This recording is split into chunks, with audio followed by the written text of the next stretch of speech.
সবুজ বাঁচানোর এও এক অভিনব উদ্যোগ। শহরময় ঘুরে বেড়াচ্ছে একখণ্ড চলন্ত বাগান।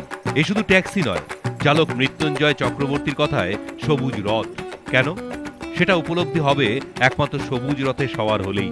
ট্যাক্সির ভেতরে ক্যাকটাস, ক্রোটনের সমাহার, ট্যাক্সির ছাদে সবুজ ঘাসের চাদর। ওপর থেকে দেখলে একখণ্ড বাগান বলেই ভ্রম হতে পারে। বাগান তৈরি নেশা তার বহুদিনের। বাড়িতেও ছোটখাটো বাগান রয়েছে, কিন্তু দিনভর ট্যাক্সি নিয়ে বাইরে থাকতে হয় মৃত্যুঞ্জয় চক্রবর্তীকে। তাই বাগান তিনি সঙ্গে নিয়েই ঘোরেন। ইচ্ছে থাকলে অনেক রকমভাবেই গাছ লাগানো যায়। বড় বড় গাছ কেটে ফেলা হচ্ছে। হ্যাঁ, কারোর কোনো উদ্যম নেই যে নতুন করে কিছু করবার। হ্যাঁ, নতুন করে সৃষ্টি করার কোনো ইচ্ছেটাই নেই। সবুজ বাঁচানোর এই উদ্যোগকে মনোগ্রাহী করে তুলতে ছড়াও বেঁধেছেন মৃত্যুঞ্জয়। ট্যাক্সিতে উঠলেই যাত্রীদের হাতে তুলে দেন ছড়া লেখা লিফলেট, যা পড়ে কিছুক্ষণের জন্য ক্যাকোফোনিক যন্ত্রণা ভুলতে বাধ্য যাত্রীরা। আধুনিক সমাজের প্রেক্ষাপটে সবুজের অবাধ ধ্বংসলীলার মধ্যে মৃত্যুঞ্জয় চক্রবর্তীর এই অভিনব উদ্যোগকে স্বাগত জানিয়েছেন বিশিষ্টরা, সাধুবাদ জানাচ্ছেন যাত্রীরাও।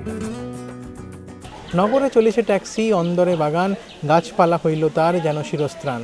এভাবেই সবুজ রথ নিয়ে ট্যাক্সির মঙ্গল কাব্য রচনা করে চলেছেন ধনঞ্জয় চক্রবর্তী। সঞ্চয়ন মিত্র, এবিপি আনন্দ, কলকাতা।